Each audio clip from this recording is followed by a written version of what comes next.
වෙන කිසිම දෙයක් ඔළුවට ගන්න ඕනේ නැහැ. අපේ අම්මයි තාත්තයි නැගිටපු විදිහ හිතන්න. මගේ අම්මා මං හදාගත්ත විදිහ හිතන්න. මගේ තාත්තා මං හදාගත්ත විදිහ හිතන්න. අම්මලාට ડિප්‍රෙෂන් නැවිදින්නේ නැහැ. ඒක අරමුණක් තියෙනවා. වැටෙන්න නෙමේ ඒ අරමුණ තියෙන්නේ නැගිටින්න. ජීවිතේ වැටෙන්න හේතු 1000ක් තියෙනවා. ආර්ථිකමය ප්‍රශ්න. ස්වාමි පුරුෂයා නැති වුණාම නේ ගැහණියෙකුට තනියම ජීවත් වෙන්න අමාරුයි නේ. අසත්පුරුෂ පිරිමින්ගෙන් කොච්චර නොබිනා යෝජනා එනවද?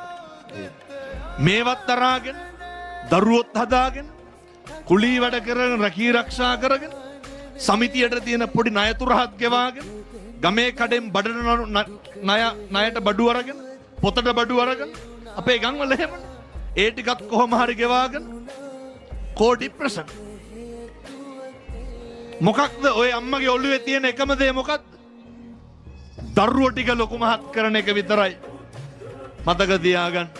අර හිත ඇත්නම් පත කුඩාද කියන්නේ. හිතමයි පුතේ බලපාන්න. එක අරමුණක් මත ධෛර්ය සම්පන්න වෙන්න. එක අරමුණක් මත අදිෂ්ඨානශීලී වෙන්න. ඒ අරමුණට කටයුතු කරන්න.